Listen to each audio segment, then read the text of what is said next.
माध्यमिक शिक्षा विभाग उत्तर प्रदेश के द्वारा संचालित इस वीडियो पाठ, जिसे हम अभिनव अभियान की संज्ञा देते हैं, यह एक अभिनव अभियान है और इस अभिनव अभियान में आपका अभिनंदन।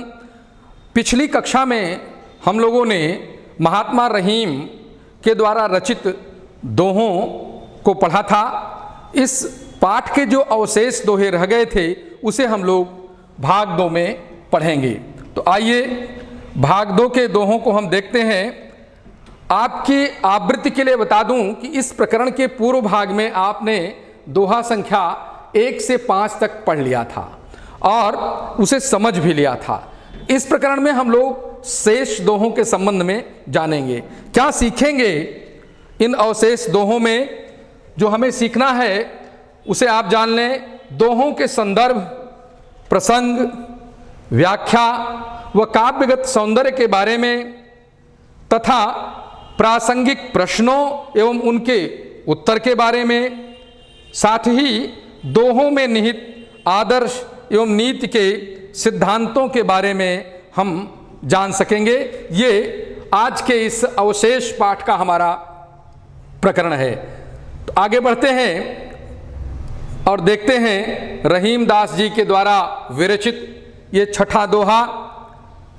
इसमें अद्भुत लालित्य भरा हुआ है, विलक्षण उपदेश है इसमें, जिसे हम सबको अपने जीवन में आत्मसात करना है। जाल परे जल जात बही, तज मीनन को मोह, रहीमन मछरी नीर को तऊ न छाणत छोह। कितना बढ़िया दृष्टांत दिया है यहाँ रहीम दास जी ने। इसमें जो कठिन शब्द है सबसे पहले आप उसे जान लें। एक नया शब्द आपके लिए आया यहाँ, मीन। मीन का अर्थ है मछली और छोह का अर्थ है वियोग। छात्रगण, महात्मा रहीम की यह रचना ब्रज भाषा में है, इसलिए ब्रज भाषा के शब्दों का प्राचुर्य आपको इनकी रचना में यहां देखने को मिलेगा। वही शब्द है छोह।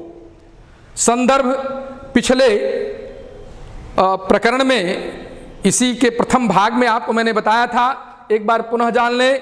प्रस्तुत काव्यखंड या प्रस्तुत काव्यांश हमारी पाठ्यपुस्तक हिंदी के पद्य खंड से रहीम दास द्वारा विरचित दोहों से यह अलंकृत किया गया है। इसके रचनाकार हिंदी साहित्य जगत के मूर्धन्य विद्वान, विभिन्न भाषाओं पर अपना एकाधिकार रखने वाले, भक्ति काल के नीति काव्य को अपने काव्य का श्रेय, प्रेय और पार्थेय बनाने वाले महात्मा रहीम दास जी हैं। इस दोहे का जो प्रसंग है उसे हम इस प्रकार कह सकते हैं, इस प्रकार समझ सकते हैं। प्रस्तुत दोहे में मछली को सच्चे प्रेम का आदर्श बताया गया है। आप देखें, मछुआरा जब नदी में मछली पकड़ने के लिए जाल डालता है तो मछली तो जाल के बीच आ जाती है, किंतु जल जाल की सांसों से, जाल के छेदों से निकलकर चला जाता है। यानी जल और मछली का साथ, मछली का जीवन जल से ही है, जल में ही मछली रहती है, पर जाल जब पड़ती है तो जल मछली का साथ छोड़ देता है। मछली पकड़े जाने के बाद जब बाहर आती है तो तड़पती है, किसके लिए? जल के लिए। इसी दृष्टांत को यहां रहीम दास जी बताने का स्तुत्य यत्न कर रहे हैं। आप देखें, जब मछली पकड़ने के लिए नदी में जाल डाला जाता है तब मछली जाल में फंस जाती है और परिणाम क्या होता है? मछली के फंसने के बाद जल अपनी सहेली मछली का साथ छोड़कर बाहर चला जाता है। फिर भी मछली अपने जल के प्रति अगाध स्नेह के कारण, जल के प्रति सच्चे प्रेम के कारण तड़पती रहती है। यही सच्चे प्रेम की पहचान है। इस दोहे में जो काव्यगत सौंदर्य है उसे आप देखें।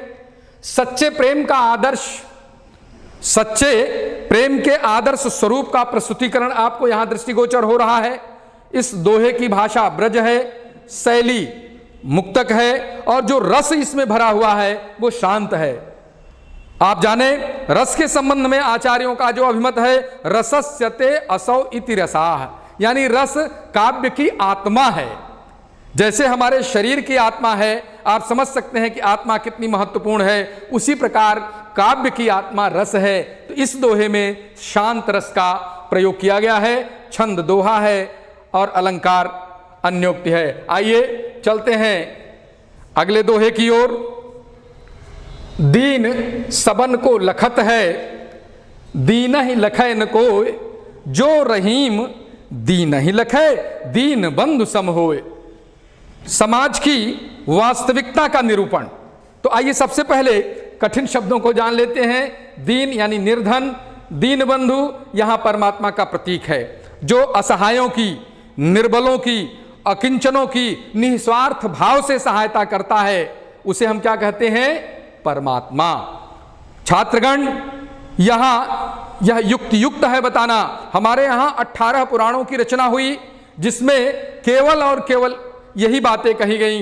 अष्टादश पुराणेषु व्यासस्य वचनद्वयम् परोपकाराय पुण्याय पापाय परिपीडनम। परोपकार से बड़ा दुनिया में दूसरा कोई पुण्य नहीं है, जिसे रहीमदास जी भी यहाँ उल्लिखित करने का सुयत्न कर रहे हैं। इसका प्रसंग आपने जान लिया कि जो व्यक्ति गरीबों के प्रति प्रेम करने वाला होता है वह परमात्मा के सदृश है, भगवान के बराबर है। इसकी व्याख्या आप देखें। रहीम का अभिकथन है कि निर्धन व्यक्ति जो सबकी ओर देखता है, सबकी सहायता के लिए तत्पर रहता है, उसकी ओर कोई देखना नहीं चाहता। जो सबके सहयोग का आकांक्षी है, उसके सहयोग का आकांक्षी कोई नहीं होता। जो व्यक्ति निर्धन के प्रति, अकिंचन के प्रति, असहाय के प्रति, गरीब के प्रति सहयोग प्रदान करने वाला होता है, वह भगवान के सम होता है, परमपिता परमात्मा के बराबर होता है। यूं कह लिया जाए वह स्वयं में परमात्मा के सदृश है। यह दृष्टांत यहां रहीमदास जी ने देने का यत्न किया है। अर्थात समाज में हम सब लोगों को अकिंचनों के प्रति दयावान होना चाहिए। दया के समान कोई दूसरा धर्म जीवन का नहीं है। इसका काव्यगत सौंदर्य आप देखें। निर्धनों के प्रति सहानुभूति और प्रेम का प्रदर्शन इस दोहे का अभीष्ट है। भाषा ब्रज है, मुक्तक शैली का प्रयोग किया गया है और इसमें भी शांत रस है। छंद जैसा दोहा का पूरा प्रकरण है तो छंद दोहा ही है। और अलंकार अनुप्रास है। अनुप्रास, छात्रगण यहाँ ध्यान दें, अनुप्रास के कई भेद होते हैं। जैसे अंत्यानुप्रास, छेका अनुप्रास, लाटा अनुप्रास।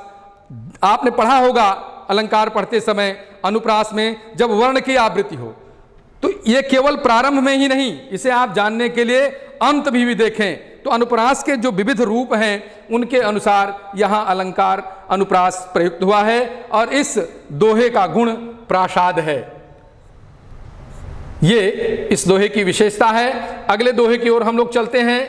प्रीतम छवि नयनन बसी, प्रीतम छवि नयनन बसी, पर छवि कहाँ समाय, भरी सराय रहीम लखी, पथिक आप फिर जाए। इसमें जो कठिन शब्द हैं उन्हें देख लें। पर छवि यानी दूसरों की सुंदरता, सराय यात्रियों के ठहराव के लिए जो स्थल पहले मार्ग के किनारे बनाए जाते थे। जब विज्ञान के अनुसंधान इस प्रकार के नहीं थे, लोग पैदल या अश्व से या बैलगाड़ी से यात्रा किया करते थे, तो सायंकाल हो जाने पर उन्हें सड़कों के किनारे, मार्गों के किनारे जो रुकने का स्थल होता था उसे मुगल काल में सराय कहते थे। संदर्भ पूर्वत ही रहेगा। प्रस्तुत दोहे में कवि ने ईश्वर के प्रति अपने प्रेम की अनन्यता पर प्रकाश डाला है। आप देखें, कविवर रहीम कहते हैं कि मेरे नेत्रों में परमात्मा रूपी प्रियतम का सौंदर्य समाया हुआ है, फिर दूसरे के सौंदर्य के लिए मेरे नेत्रों में कोई स्थान नहीं है। दृष्टांत क्या दे रहे हैं इसके लिए?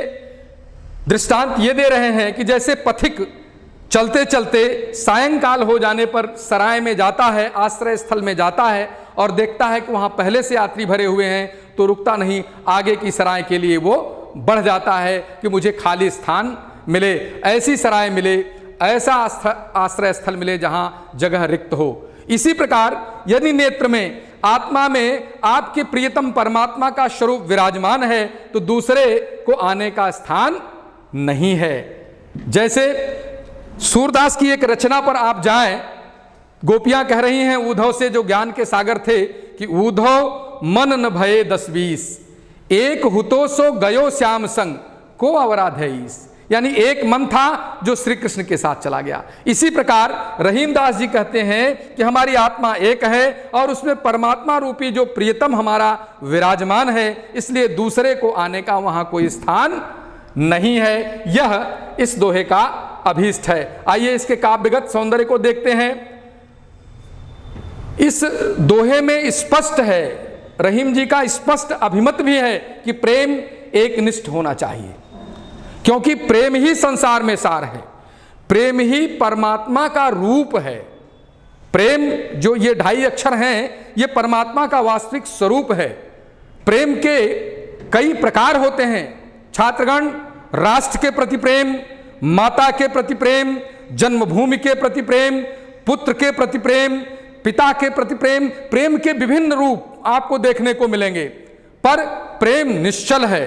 प्रेम का परिपाक इतना सुंदर होता है कि वह जिसके साथ प्रेम हो जाता है, व्यक्ति को उसमें कोई अंतर नहीं दिखलाई पड़ता, उसमें केवल और केवल गुण दिखाई पड़ते हैं और वह उसका आराध्य हो जाता है, जिसके प्रति जिसका प्रेम होता है। भाषा इसमें ब्रज है, शैली मुक्तक है, श्रृंगार रस है और दोहा छंद है तथा दृष्टांत अलंकार है।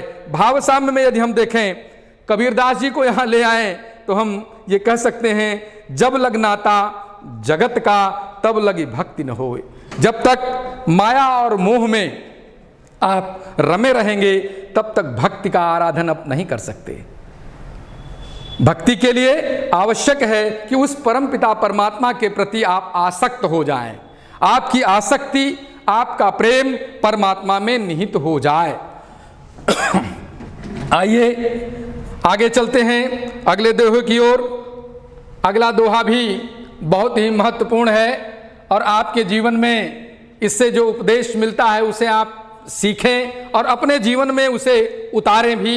रहीमन धागा प्रेम का मत तोरे चटकाए, टूटे से फिर ना जुड़े, जुड़े गांठ पड़ जाए। इसके जो कठिन शब्द हैं, तोरे तोड़कर, जुड़ जुड़ता है। संदर्भ यथावत है।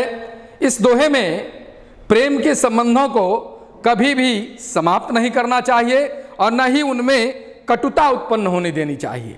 यही इसका मैं कह सकता हूं कि इसका तत्व यही है इस पूरे दोहे का, जिसे आप व्याख्या के माध्यम से समझ सकते हैं। रहीम जी का अभिकथन है कि प्रेम रूपी धागे को चटका कर कभी नहीं तोड़ना चाहिए। एक बार यदि प्रेम का धागा टूट गया तो यदि आप भौतिक धागे को एक दूसरे से बांधते हैं तो उसमें गांठ पड़ जाती है, यानी उसका वास्तविक स्वरूप पुनः वापस नहीं प्राप्त हो सकता। इसी प्रकार यदि समाज में आप अपने किसी संबंधी से, किसी मित्र से, किसी परिजन से प्रेम को तोड़ देते हैं, प्रेम में कड़वाहट ला देते हैं, तो पुरानी अवस्था को आप प्राप्त नहीं कर सकते। समय आने पर जिसके साथ आपने कटुता का व्यवहार किया है वो उसे याद रखता है कि मेरे साथ इन्होंने इस प्रकार का बैर भाव किया था। इसलिए जीवन में यह ध्यान रहे कि प्रेम के धागे को हमेशा सजोकर संभाल कर ही रखना चाहिए। आइए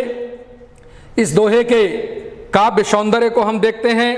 प्रेम संबंध देखें, यहां आप स्पष्ट है, बहुत कोमल होते हैं, नाजुक होते हैं, इसलिए पूरा ध्यान रखकर प्रेम को संभालना चाहिए। इसकी भाषा ब्रज है, शांत रस का प्रयोग है, छंद दोहा है और रूपक अलंकार का प्रयोग किया गया है।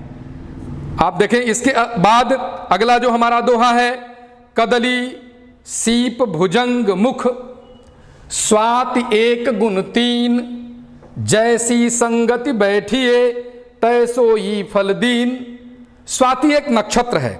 हमारे यहाँ 27 नक्षत्र की कल्पना की गई है जो हमारे शास्त्रों में है। जैसे उदाहरण के लिए अश्वनी, भरणी, कृतिका, रोहिणी, मृगशिरा, आद्रा। इसी तरह अंत में एक नक्षत्र आता है जो स्वाति है। स्वाति में ये वर्षा काल का नक्षत्र है। वर्षा काल में स्वाति नक्षत्र में बहुत कम वर्षा होती है, और जो वर्षा होती है उसकी बूंदें बहुत महत्वपूर्ण होती हैं। उसी का वर्णन इस दोहे में महात्मा रहीम ने करने का सराहनीय प्रयास किया है। इसके जो कठिन शब्द हैं, कदली केले का वृक्ष, स्वाति स्वाति नक्षत्र की वर्षा, और दीन मिलता है। दीन देने से तात्पर्य है यहाँ दीन, जैसे मैंने बताया कि शब्दानाम अनेकार्थाः, शब्दों के कई अर्थ होते हैं। दीन माने गरीब भी होता है, दीन माने धर्म भी होता है, पर यहाँ दीन का जो अर्थ है इस प्रसंग के अनुसार आपको समझना होगा। आइए रहीमदास जी संगति के प्रभावों की व्याख्या कर रहे हैं। एक पंक्ति में यदि हम कहें तो कुसंग का ज्वर सबसे भयानक होता है, यानी कुसंग से आपको बचना चाहिए। अपने चरित्र को इतना दृढ़ रखना चाहिए कि कुसंगति का गुप्त प्रभाव भी हमारे ऊपर ना पड़े, क्योंकि कुसंगति में जाते हैं तो गुप्त प्रभाव भी आपके आचरण पर पड़ता है। इसलिए ऐसे कुप्रभाव से आपको बचे रहना चाहिए। स्वाति नक्षत्र में बरसने वाली जल की बूंदें तो एक जैसी ही होती हैं। जब आसमान से वर्षा का जल नीचे आता है तो उस बूंद में कोई अंतर नहीं होता, पर संगति जैसी उसे प्राप्त होती है तदनुरूप उसके गुण और धर्म, उसकी गुणवत्ता और महत्व परिवर्तित हो जाता है। कहते हैं यदि स्वाति की बूंद केले में पड़ती है तो क्या बन जाती है? कपूर बन जाती है। सीप में पड़ती है तो मोती बन जाती है, और सर्प के मुख में पड़ती है तो क्या बन जाती है? विष, गरल, जहर बन जाती है। यह स्वाभाविक प्रक्रिया है छात्रगण, क्योंकि जैसी संगति मनुष्य करता है उसी प्रकार का, उसी संगति के अनुसार उसे फल या परिणाम की प्राप्ति होती है। अतः संगति के संदर्भ में हमें सजग रहना चाहिए। यह एक जीवन का हमारे सिद्धांत होना चाहिए कि हम ऐसी संगति में जाएंगे जहां से हमें सदाचार प्राप्त हो, जहां से हमें विनम्रता प्राप्त हो, क्योंकि विनयम ही मनुष्यानाम भूषणम, विनम्रता ही मनुष्य का गहना है, विनम्रता ही मनुष्य का अलंकार है। आइए इस दोहे के काव्यगत सौंदर्य की ओर चलते हैं। कवि ने एक लोक प्रसिद्ध विश्वास को आधार बनाकर संगति के महत्व को प्रतिपादित किया है। लोक प्रसिद्ध विश्वास क्या है कि केले में जाने पर कपूर, सीप में जाने पर मोती और सर्प के मुख में जाने पर विष का बनना, यह एक लोक प्रसिद्ध अभिमत है।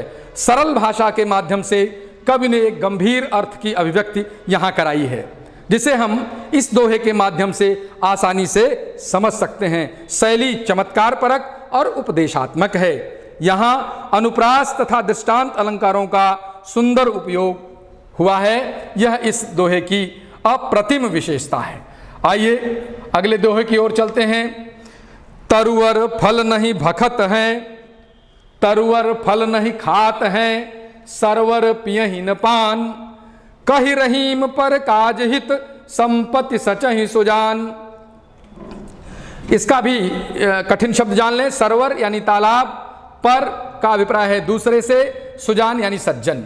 संदर्भ यथावत रहेगा। प्रसंग इस दोहे में परोपकार की महत्ता को स्पष्ट किया गया है। रहीम का अभिमत है कि वृक्ष स्वयं अपने फल को ग्रहण नहीं करता। वृक्ष फल देता है किसके लिए? दूसरों के लिए। और तालाब में जल होता है किसके लिए?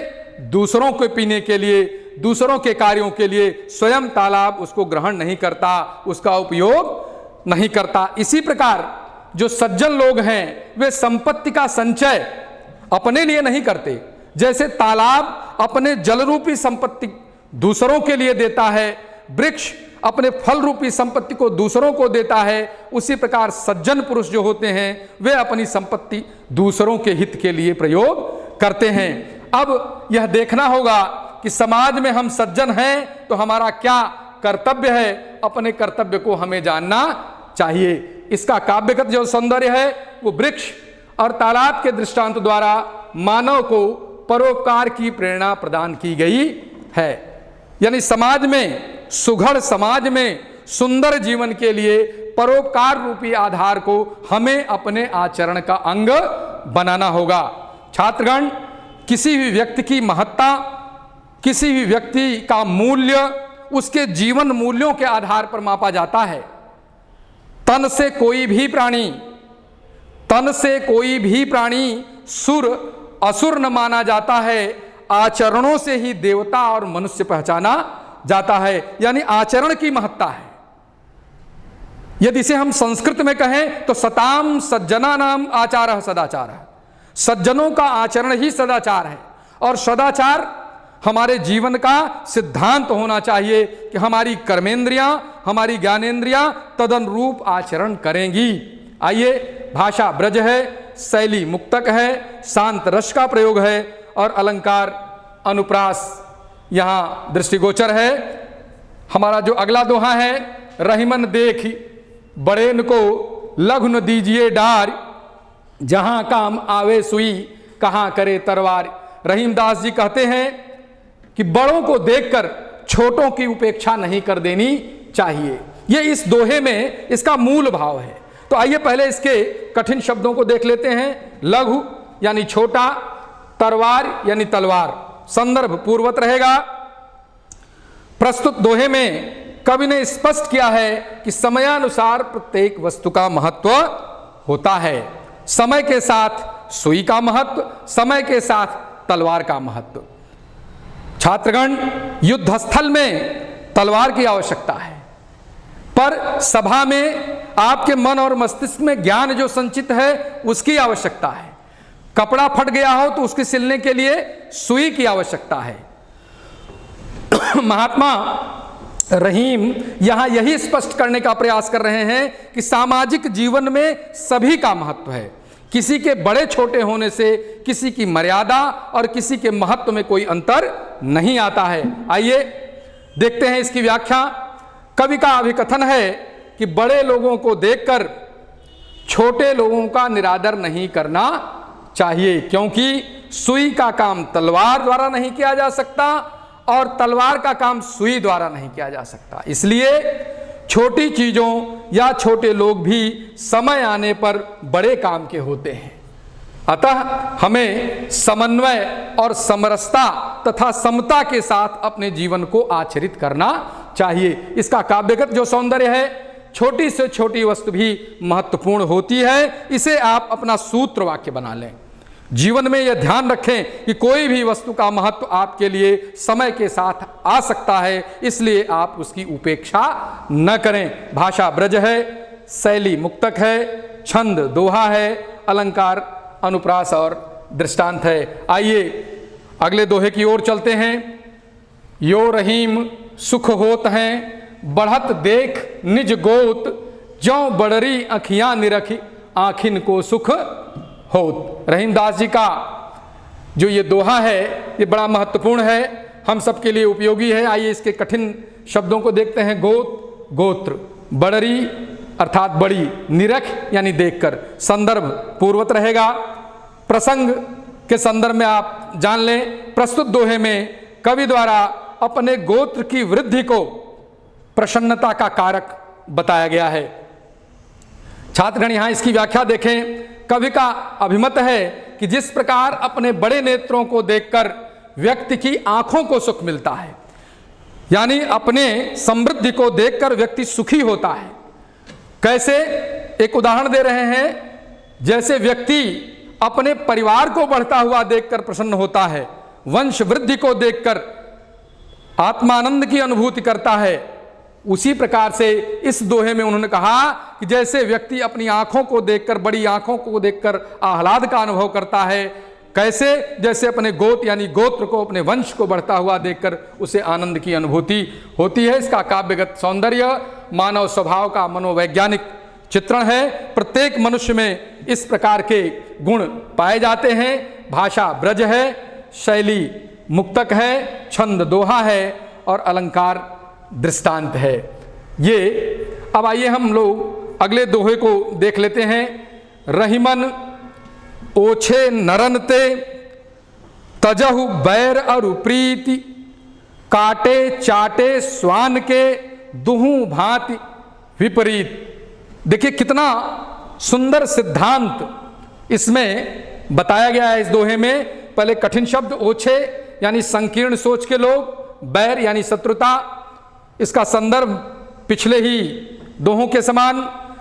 प्रसंग में आप कह सकते हैं कि कवि ने तुक्ष प्रकृति के व्यक्तियों से बैर तथा प्यार दोनों को अनुचित बताया है, यानी दुष्ट आत्माओं से न दुश्मनी करनी चाहिए और न ही दोस्ती करनी चाहिए, उनसे सर्वथा दूर रहकर अपना जीवन यापन करना चाहिए। इसे व्याख्या से और स्पष्ट कर सकते हैं।